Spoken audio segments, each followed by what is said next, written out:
Hello and welcome to the channel. Just before I start, a little bit of housekeeping. If you could press that like button and subscribe to the channel, that really helps us grow. So thank you very much for that. And on to the video. 2020, believe it or not, was a good year for rock music. Despite bands being unable to tour, we had some excellent albums from Deep Purple, Whoosh, the first Blue Oyster Cult album for almost 20 years, the symbol remains the same. Paul Weller came up with a monster of an album. On Sunset, Paul McCartney with McCartney 3, Neil Young unearthed a beauty from the 1970s, Homegrown, Albert Bouchard with Reimaginos, Bruce Springsteen, AC/DC, and one that went right under the radar, A Billion Heartbeats by the Mystery Jets. Not a bad year, all in all. So what have we got to look forward to in 2021? Well, first up, Wolfgang Van Halen. Wolfgang, whose father, the guitar legend Eddie, sadly passed away last year, says he's been writing songs for his own solo album for a good while now. Shortly after his father's death, he released the song Distance. Distance is a moving, epic tribute to his late father. The video for the song is constructed from home movie footage of Wolfgang growing up and interacting with his dad. It shows the love and deep respect between the two. The young Van Halen plays all the instruments on the song and sings as well. It's an impressive debut by any standard. He says about the album that Distance is one part of the sound. There are some other songs that have that sort of vibe, but there are others that are much heavier. Personally, I had the feeling that Wolfgang could well be releasing a great first album very soon. No release date though as yet. Foo Fighters Medicine at Midnight. Projected release date Feb the 5th, 2021. After finishing the album in February 2020, it will have been a year until it arrives. On Twitter recently, drummer Taylor Hawkins said you can expect some serious surprises. While Dave Grohl told Kerrang! There's songs that sound like Bowie, Sly and the Family Stone, The Power Station. I'm so excited for people to hear it. I can't wait to jump on stage and perform it. We wanted to make a really fun record. So far, we've had 2 songs from the album. The dark, brooding, Bowie-esque Shame Shame and the almost heavy metal of No Son of Mine. So unless Mr. Grohl is having a wind-up, so far no indication of that fun record. On February the 26th, 2021, we should get Alice Cooper, Detroit Stories. Way back in the 1970s, after not making an impact in Los Angeles, Alice Cooper and his band headed back to his birthplace, Detroit, to work with legendary producer Bob Ezrin. Ezrin drilled the band for hours, made them practice for hours every day. The story goes that when they nailed a song, the inmates in the asylum for the criminally insane across the road would cheer. I don't know if that's true, but it sounds a good story. Alice says that Detroit was the only place that recognised a guitar-driven hard rock sound. The album is a tribute to Detroit and its late 60s, early 70s rock sound. Playing on the album are the surviving members from Cooper's original band, the MC5's Wayne Kramer, Joe Bonamassa and Mark Farner from Grand Funk Railroad. So far, what I've heard is a cover of the Velvet Underground's Rock and Roll, which sounds powerful and it sounds like Alice is on the money and is deceptively creepy. Our Love Will Change the World. It's another album I've got a good feeling about, so I'll be looking forward to getting my copy on February the 26th, 2021. All Things Must Pass, George Harrison. A few months ago, the George Harrison estate released a new mix of the title track. The estate called it a prelude of things to come. Danny Harrison, George's son, said, "We've been digging through mountains and mountains of tapes and they just keep on coming, boxes and boxes of them. No date set yet, but we should see one very soon for the remixed and expanded album very soon." The original album, All Things Must Pass, the triple album, was originally released on November the 27th, 1970, is one of rock's all-time classic albums. It topped the charts in the UK and the USA.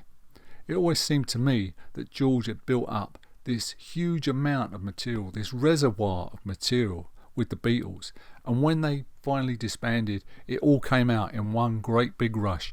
Most times, I must admit, when you hear about a triple album, especially back then, it used to fill me with dread, but not George's album.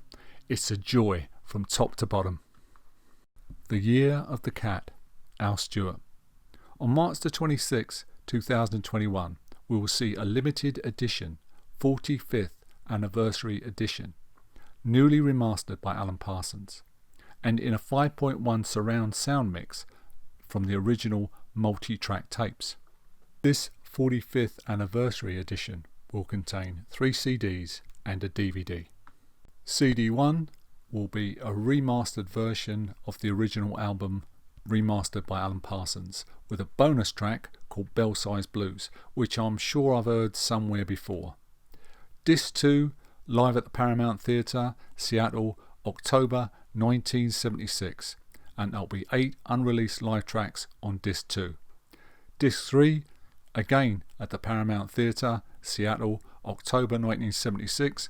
I don't know if that's exactly the same date as the first one, it might be another night, but October 1976, and you get 7 unreleased live tracks on Disc 3.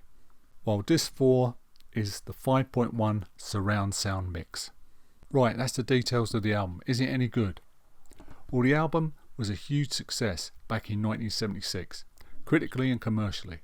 At the time, I wasn't really into Al Stewart, so the Year of the Cat kind of passed me by. But in the early 80s, I lived and worked in the Caribbean, in the Bahamas, and I found a copy in an old record shop in the capital, Nassau, and I must admit, I fell in love with it.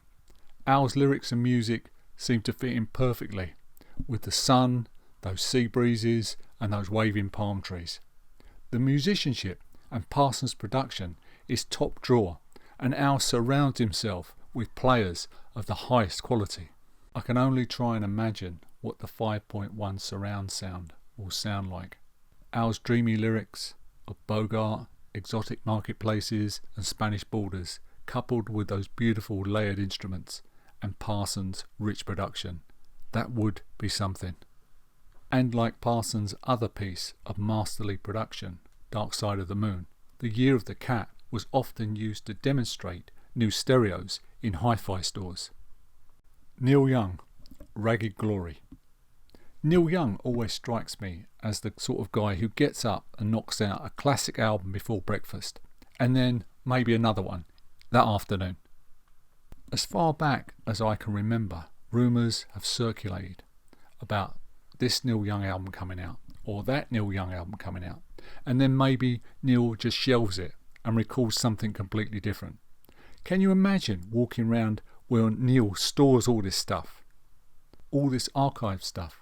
It must be the size of a small warehouse.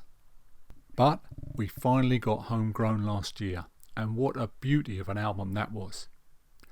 And the rumours are now circulating that Neil's classic album Ragged Glory is finally going to come out in an expanded edition called Ragged Glory 2. John Hanlon, who worked on the original album, says the unreleased stuff is equal to anything on the release version. No date yet, but fingers crossed. Stagefright, the band. I covered this album briefly a short while ago in a video I called 10 Classic Albums, 10 Forgotten Classic Albums You Must Hear. It's a very underrated record, and it's my personal favourite from the group. I think because of the brilliance of the classic music from Big Pink and the band albums, Stagefright was kind of overshadowed by those two albums. So, for its 50th anniversary, released on the 12th of February 2021, it's a box set featuring unreleased songs, a live concert from the Royal Albert Hall in 1971, jams, and a reproduction of the Spanish pressing of the 7-inch single Time to Kill and The Shape I'm In. And of course, a 5.1 surround sound mix by Bob Clearmountain and a high resolution stereo mix of the original album. How much is it going to cost you? Probably for the box set about $110. For the 2 CD deluxe edition, probably around $14, 11 UK pounds. And just a little bit of ZZ Top, a little rumour to finish with. They say as many as 8 tracks have already been laid down, with Rick Rubin as producer, with the studio they're working in keeping very, very tight security. While other rumours say they've been working with legendary UK guitarist Jeff Beck. Billy Gibbons himself hasn't said much, but he said he's really missing not being on the road. Thank you for listening. Please hit that like button, subscribe to the channel, and I'll see you in the next video. God bless and stay safe.